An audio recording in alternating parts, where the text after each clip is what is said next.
क्या हो अगर मौत ही सब कुछ का अंत ना हो। जरा सोचिए, वो इंसान जिसे हम सबसे ज्यादा चाहते हैं, जिसका अंतिम संस्कार हमने अपनी आंखों से देखा हो, वो अचानक घर में खड़ा मिले तो। देवगढ़ के आदित्य मिश्रा की कहानी कुछ ऐसी ही है। ये सिर्फ एक कहानी नहीं है, बल्कि एक सवाल है कि आखिर कुछ रिश्ते मौत के बाद भी क्यों जिंदा रह जाते हैं। रात के ठीक 2 बजे थे। चारों तरफ एकदम घना सन्नाटा। सिर्फ दीवार पर लगी घड़ी की टिक टिक की आवाज आ रही थी। आदित्य की नींद टूटती है और वो पानी पीने के लिए उठता है, लेकिन उस खामोशी में ना कुछ तो था जो रोज जैसा नहीं था। एक अजीब सा एहसास, जैसे घर में कोई और भी मौजूद है। और फिर किचन में उसकी नजर पड़ती है। वहां कोई खड़ा था और वो चेहरा, अरे वो तो संजना थी, उसकी पत्नी। वही संजना जिसे आज सुबह ही उसने मुखाग्नि दी थी। बस उस एक पल में आदित्य के लिए जैसे वक्त ही रुक गया। क्या ये हकीकत थी या फिर उसके टूटे हुए दिल का कोई वहम? ये देखकर तो किसी के भी होश उड़ जाएंगे, है ना? आखिर ये मुमकिन कैसे है? साइंस तो यही कहेगा कि ये दिमाग का खेल है, लेकिन कुछ कहानियां साइंस की समझ से भी परे होती हैं। तो सवाल ये उठता है कि संजना की आत्मा इस दुनिया को छोड़कर क्यों नहीं जा पाई। चलिए इस गुत्थी को सुलझाने की कोशिश करते हैं। देखिए, इस पूरी कहानी की जो चाबी है ना, वो एक शब्द में छिपी है, मोह। अब ये सिर्फ लगाव या प्यार नहीं है, ये एक ऐसी गहरी दुनियावी पकड़ है जो इतनी मजबूत हो सकती है कि वो आत्मा को मरने के बाद भी इस दुनिया से जकड़े रखती है। और शायद यही वो अनदेखी जंजीर थी जिसने संजना को रोक रखा था। लेकिन ये मोह इतना गहरा था क्यों? इसको समझने के लिए हमें वक्त में थोड़ा पीछे चलना होगा। उस समय जब आदित्य की पोस्टिंग देवगढ़ के एक स्कूल में हुई थी और उसकी मुलाकात हुई थी वहीं पढ़ाने वाली संजना रावत से।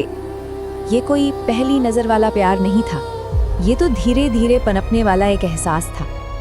स्कूल की मीटिंग्स में होने वाली छोटी मोटी बातों से जो सिलसिला शुरू हुआ, वो जल्द ही शाम की लंबी लंबी चर्चाओं में बदल गया। आदित्य को संजना की सादगी और ठहराव में एक सुकून सा मिलता था और संजना को आदित्य की बातों में एक अपनापन लगता था। फिर एक शाम पहाड़ों पर डूबते सूरज को देखते हुए आदित्य ने हिम्मत करके पूछ ही लिया, अगर मैं अपनी बाकी की जिंदगी तुम्हारे साथ बिताना चाहूँ तो क्या तुम मुझे अपनाओगी? संजना बस मुस्कुराई और बोली, मैं तो कब से तुम्हें अपना मान चुकी हूँ। कोई बड़े बड़े वादे नहीं, बस एक सीधी सादी सी बात जिसने 2 जिंदगियों को हमेशा के लिए एक कर दिया। उनका प्यार अपनी मंजिल तक पहुंच तो गया था, पर किस्मत ने कहानी में एक बहुत बड़ा मोड़ लिख रखा था। एक ऐसा सच सामने आया जिसने उनके रिश्ते को एक दोराहे पर लाकर खड़ा कर दिया। बात यह थी कि आदित्य के परिवार वालों ने उसकी शादी संजना की ही छोटी बहन श्रुति से तय कर दी थी। अब आदित्य ने कभी इस रिश्ते के लिए हाँ तो नहीं कहा था, पर हालात कुछ ऐसे थे कि वो साफ साफ मना भी नहीं कर पाया था। अब सोचिए, एक तरफ उसका प्यार था और दूसरी तरफ परिवार को दिया एक अनकहा वचन।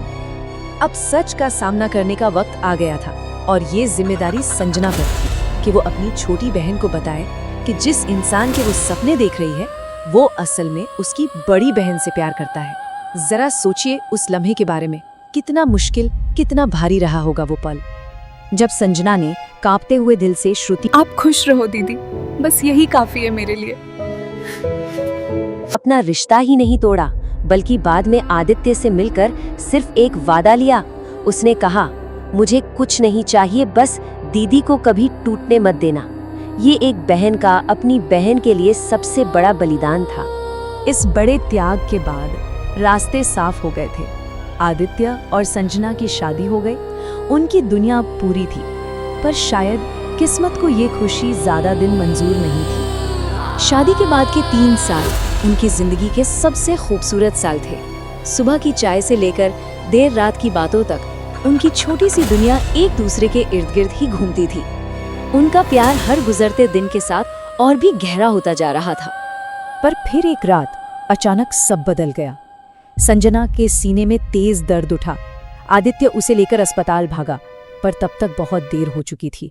डॉक्टरों ने कहा, हार्ट फेलियर। कुछ ही घंटों के अंदर आदित्य की वो हंसती खेलती दुनिया पूरी तरह से उजड़ चुकी थी।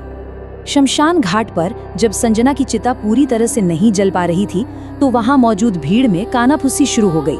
कोई कह रहा था, ये शरीर त्यागना नहीं चाहती, तो कोई कह रहा था आत्मा मोह में फंसी है। ये शब्द आदित्य के कानों में किसी हथौड़े की तरह पड़ रहे थे। तो चलिए अब वापस उसी रात पर लौटते हैं जहां से हमने ये सब शुरू किया था। वो प्यार, वो कुर्बानी और वो अधूरी कहानी। ये सब जानने के बाद किचन में खड़ी संजना की परछाई अब सिर्फ एक वहम नहीं लगती, है ना? आदित्य ने जिसे देखा वो सच में संजना ही थी। शादी की वही लाल साड़ी, खुले हुए बाल और हाथों में वो जानी पहचानी चूड़ियां। हाँ, उसका चेहरा अंधेरे में साफ नहीं दिख रहा था, पर होठों पर एक हल्की सी मुस्कान थी, जैसे वो कुछ कहना चाहती हो। वो पूरी रात आदित्य सो नहीं सका। उसके दिमाग में बस एक ही जंग चल रही थी। क्या मैंने सच में उसे देखा, या ये मेरे दुखी मन का बनाया हुआ एक धोखा है? वो उम्मीद और डर के बीच बुरी तरह फंसा हुआ था। उम्मीद कि शायद वो वापस आ गई है, और डर कि अगर ये सच है तो क्यों? और यहीं आकर ये कहानी हमें एक बहुत गहरे सवाल पर छोड़ देती है। क्या इंसानी रिश्ते और उनका मोह इतना ताकतवर हो सकता है कि वो मौत के नियमों को भी तोड़ दे? क्या संजना का प्यार उसे वापस खींच लाया, या फिर उसका अधूरा रह गया मोह?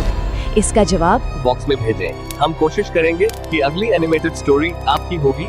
Next part coming soon.